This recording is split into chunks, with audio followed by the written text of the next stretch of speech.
Damai sejahtera Allah yang melampaui segala akal kiranya menyertai hati dan pikiranmu sekalian di dalam Kristus Yesus Tuhan kita.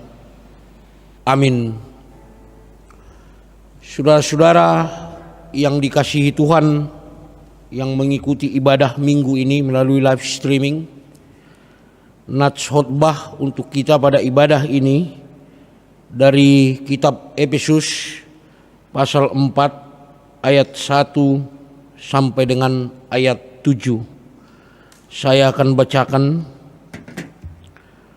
Sebab itu aku menasihatkan kamu, aku orang yang dipenjarakan karena Tuhan, supaya hidupmu sebagai orang-orang yang telah dipanggil berpadanan dengan panggilan itu. Hendaklah kamu selalu rendah hati, lemah lembut, dan sabar. Tunjukkanlah kasihmu dalam hal saling membantu. Dan berusahalah memelihara kesatuan roh oleh ikatan damai sejahtera.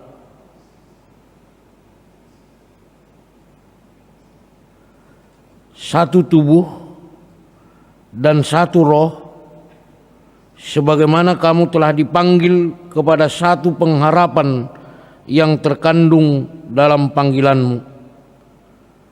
Satu Tuhan, satu iman, satu baptisan, satu Allah dan Bapa dari semua, Allah yang di atas semua dan oleh semua dan di dalam semua.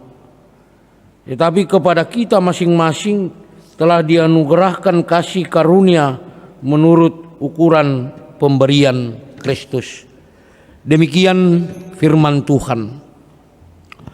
Saudara-saudara yang dikasihi Tuhan, banyak orang yang berpikir penampilan baik atau penampilan menarik jauh lebih penting dari kepribadian. Karena memang diyakini penampilan baik, penampilan menarik membuat disukai dan dipercaya orang lain. Karena itu banyak biaya dikeluarkan untuk penampilan. Ada lagi yang sampai melakukan jalan yang salah demi penampilan. Ada istilah medicure, pedicure, melakukan macam-macam perawatan sampai pergi ke luar negeri demi untuk penampilan. Nah, Bapak Ibu Saudara yang dikasihi Tuhan, kebalikannya banyak juga orang yang mengatakan kepribadian jauh lebih berharga dari penampilan. Kepribadian adalah cara seseorang untuk menunjukkan dirinya dan cara bergaul dengan orang lain. Kepribadian adalah ciri yang menonjol dari seseorang. Ada kepribadian yang pemalu, ada kepribadian yang supel, ada kepribadian yang dermawan, ada kepribadian yang penakut, dan ada juga kepribadian yang peragu. Nah, dalam budaya Batak ada perkataan yang mengatakan sipigo ambaroba botar kulikulingna naulido naroa molo denggan pakulingna. Tidak rupawan tapi berkepribadian baik. Penampilan sederhana tetapi kepribadiannya baik. Nah, Yesus sendiri pernah menegur tentang penampilan dan berkata dalam Matius 23 ayat 27, kamu sama seperti kuburan yang dilabur putih, yang sebelah luarnya memang bersih tampaknya, tetapi yang di sebelah dalamnya penuh tulang belulang dan berbagai jenis kotoran. Nah, bagi Yesus lebih utama adalah isinya dan penampilan sama seperti kuburan yang dilabur putih. Dalam 1 Timotius 4 ayat 8 Paulus berkata, latihan badani sangat terbatas gunanya, tetapi ibadah itu berguna dalam segala hal karena mengandung janji baik untuk hidup ini maupun hidup yang akan datang. Tampil tegap atau tampil atletis sedikit gunanya, tapi ibadah berguna untuk semua. Nah, Bapak Ibu Saudara yang dikasihi Tuhan, lebih lanjut Paulus berkata bahwa penampilan dan kepribadian Kristen adalah berdasarkan tujuan hidup. Sekali lagi saya tekankan bahwa penampilan dan kepribadian Kristen adalah berdasarkan tujuan hidup. Kata Paulus, kita harus seperti yang mengganti baju, berpakaian baru karena Yesus.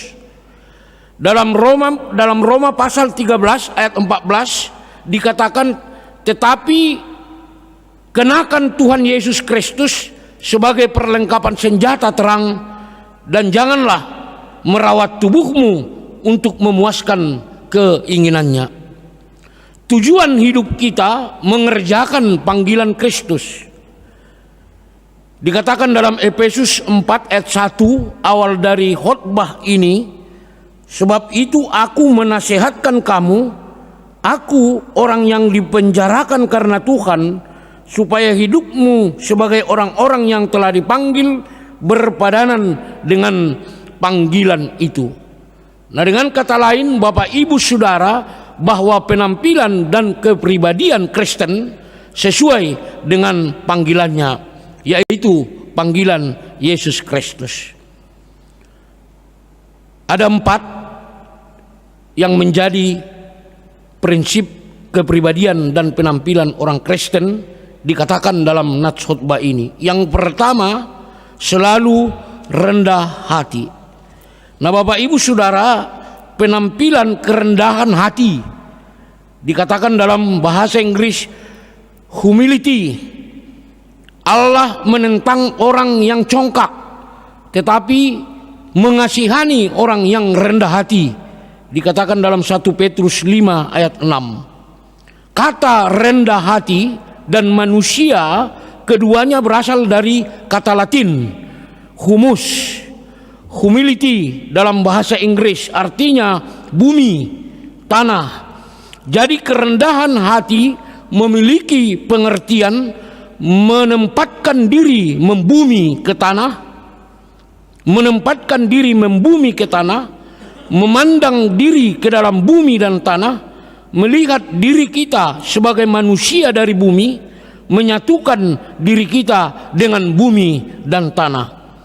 Selalu rendah hati, Bapak Ibu Saudara, mempunyai arti aku ini bukan siapa-siapa, aku ini tidak boleh memuji-muji diri, aku ini menjunjung kebenaran, aku ini bukan manusia sempurna, aku ini harus menghargai kelebihan orang lain. Sehingga selalu rendah hati mempunyai arti dapat mengikat kesatuan dalam keluarga, dalam gereja, dan dalam bidang pekerjaan kita masing-masing. Yang kedua, Bapak Ibu Saudara yang dikasihi Tuhan, kepribadian dan penampilan orang Kristen dikatakan dalam nats khotbah ini adalah lemah lembut. Kelemah lembutan dalam kata Yunani disebut praotes, Inggris gentleness, yaitu kemampuan untuk tidak bersikap kasar yang tidak membangun, tapi bersikap tegas bila diperlukan.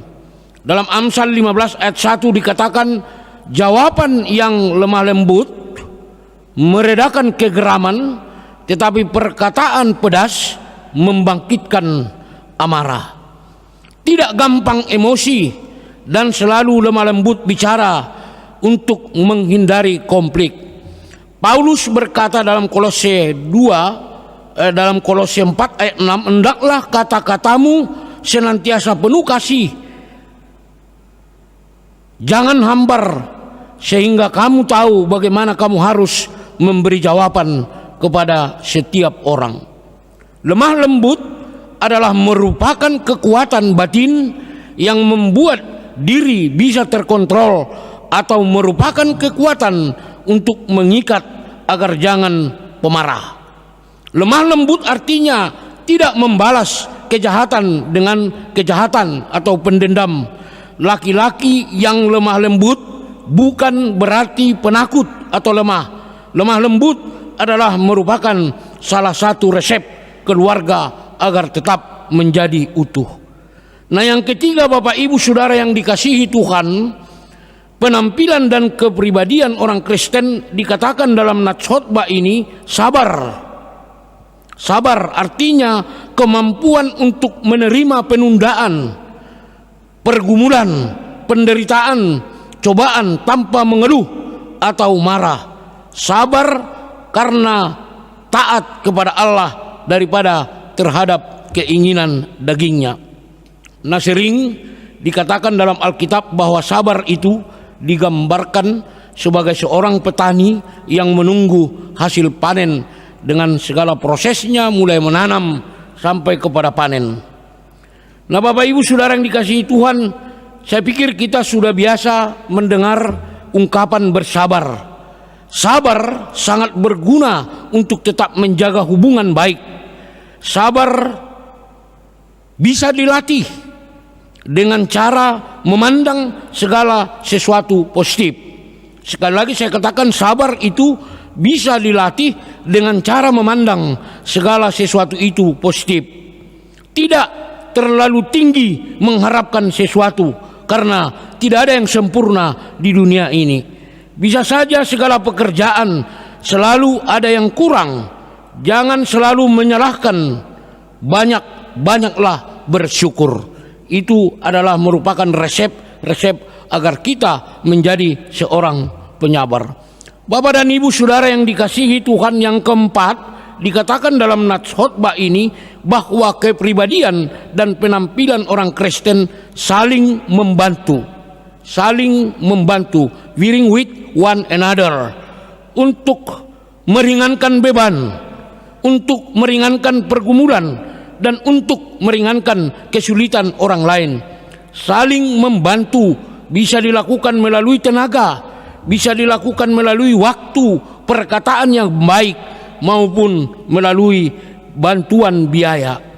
Setiap kita bisa saja ada pergumulan karena ekonomi, karena kekecewaan, karena pekerjaan, karena pergumulan-pergumulan batin yang lain. Oleh sebab itu diperlukan Bapak Ibu Saudara kita saling membantu. Saling membantu bisa kita lakukan dengan cara memberi semangat, memberi pujian, dan memberi motivasi. Saling membantu adalah kesadaran bersama karena hidup bersama dan saling ketergantungan. Saling membantu untuk kesatuan, saling membantu sehingga pekerjaan menjadi ringan, saling membantu sehingga menghemat tenaga dan segala pekerjaan dapat diselesaikan dengan baik. Bapak Ibu Saudara yang dikasihi Tuhan, kalaulah kepribadian dan penampilan rendah hati, lemah lembut, sabar dan saling membantu dapat melahirkan kesatuan dalam segala hal, termasuk kesatuan dalam jemaat. Kita patut bersyukur bahwa untuk menyikapi situasi kondisi pandemi akhir-akhir ini, HKBP Tangerang Kota, jemaat kita telah banyak melakukan saling membantu untuk jemaat-jemaat kita yang membutuhkan. Puji Tuhan, agar keempat hal tersebut dapat dipakai untuk menjalin kesatuan dan persatuan HKBP Tangerang Kota. Nah, Bapak Ibu Saudara, kesatuan jemaat dalam hal satu tubuh, satu roh, satu pengharapan dalam panggilan, satu Tuhan, satu iman, satu baptisan, dan satu Tuhan. Nah, saya akan bacakan Bapak Ibu Saudara doa Yesus juga pernah disampaikan untuk atau dalam hal menjalin kesatuan dan persatuan dalam Yohanes 17 ayat 20 sampai dengan ayat 23. Saya akan bacakan. Dan bukan untuk mereka ini saja aku berdoa, tetapi juga untuk orang-orang yang percaya kepadaku oleh pemberitaan mereka, supaya mereka semua menjadi satu, sama seperti Engkau ya Bapa di dalam aku dan aku di dalam Engkau, agar mereka juga di dalam kita, supaya dunia percaya bahwa Engkaulah yang telah mengutus aku, dan aku telah memberikan kepada mereka kemuliaan yang Engkau berikan kepadaku, supaya mereka menjadi satu, sama seperti kita adalah satu. Aku di dalam mereka dan Engkau di dalam aku, supaya mereka sempurna menjadi satu, agar dunia tahu bahwa Engkau telah mengutus aku dan bahwa Engkau mengasihi mereka sama seperti Engkau mengasihi aku. Kiranya Tuhan memberkati firman-Nya untuk kita lakukan. Amin.